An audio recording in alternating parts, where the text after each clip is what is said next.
मुरादाबाद की कुंदरकी विधानसभा में मतगणना चल रही है। मेरे साथ जिया भाई, 2022 के चुनाव में आप कुंदरकी विधानसभा से चुनाव लड़े थे और चुनाव भी जीते थे। आज चुनाव के परिणाम सपा के फेवर में नहीं आए, क्या कुछ कहेंगे? ये चुनाव अगर चुनाव की तरह होता, निष्पक्ष तौर पे होता, तो यकीनन ये रिजल्ट समाजवादी पार्टी के पक्ष में ही आता और ये सीट ऐतिहासिक वोटों से समाजवादी पार्टी की जीतती। लेकिन जब चुनाव को ही एक प्रकार बिल्कुल साजिश के तहत कैप्चरिंग कर करके वोट डाले गए हैं, तो इसमें चुनाव ही कहाँ रह गया। तो इस प्रकार तो इस टाइप का रिजल्ट आना कोई अचंभे की बात नहीं है। जिस हिसाब से वोटिंग वाले दिन जो कृत्य किया गया है, उस हिसाब से तो उम्मीद यही बनती थी। जिस तरीके से आरोप लगाए गए थे कि वोटिंग परसेंटेज कम होगी, वोटिंग परसेंटेज भी यूपी में सबसे ज्यादा रही है, उसके बावजूद क्या समस्या रही, क्या समस्या रही? लेकिन वोटिंग परसेंटेज बढ़ने के साथ साथ में जो कैप्चरिंग, मान लिए मिसाल के तौर पर एक वोटिंग परसेंटेज कम रहे लेकिन वोट ईमानदारी से पड़े, तो वो ज्यादा बेहतर है बकौल इस चीज के कि वोट परसेंटेज बढ़ने में और कैप्चर कर करके डालें। तो जाहिर सी बात है, जब एक तरफा वोट पुलिस प्रशासन दबाव दे करके एक कैप्चर करके वोटों को डलवाएंगे, तो कहाँ से सीट जीतने का मतलब ही नहीं बनता। फिर तो सीट जाहिर एक तरफा वही रिजल्ट आएगा जो पुलिस प्रशासन चाहता था।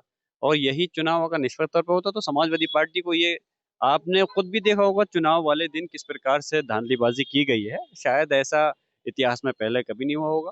और अगर ईमानदारी से चुनाव हो, तो ये सीट समाजवादी पार्टी की थी और समाजवादी पार्टी पर ही रहती। लेकिन आने वाला जब जनरल इलेक्शन होगा, तो कुंदरकी के साथ साथ प्रदेश में ऐतिहासिक सीटें समाजवादी पार्टी जीतेगी। अंदर की अगर बात करें, 9 सीटों पर और उपचुनाव हुए थे, किस तरीके का सपा का पूरा प्रदर्शन रहा, क्या क्या मांग? देखिए, समाजवादी पार्टी ने तो पूरी मेहनत प्रयास की, लेकिन अगर ये चुनाव सीधे सिर्फ बीजेपी से होता, तो समाजवादी पार्टी 9 की 9 सीटें जीतती।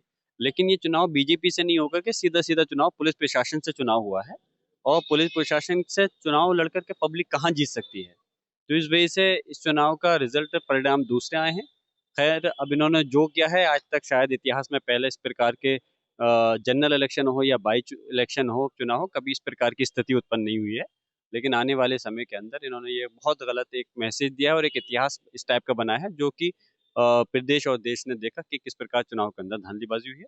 आने वाला इलेक्शन होगा, निष्पक्ष तौर पर जनरल इलेक्शन होगा, तो समाजवादी पार्टी एक ऐतिहासिक वोटों से सीटें भी जीतेगी और सरकार भी बनाएगी। कुंदरकी उपचुनाव को लेकर मेरे साथ बात करने के लिए संभल लोकसभा सांसद जिया रहमान बर्क थे, जिनके द्वारा कई गंभीर आरोप लगाए गए हैं। शारिक सिद्दीकी, टीवी 9 मुरादाबाद।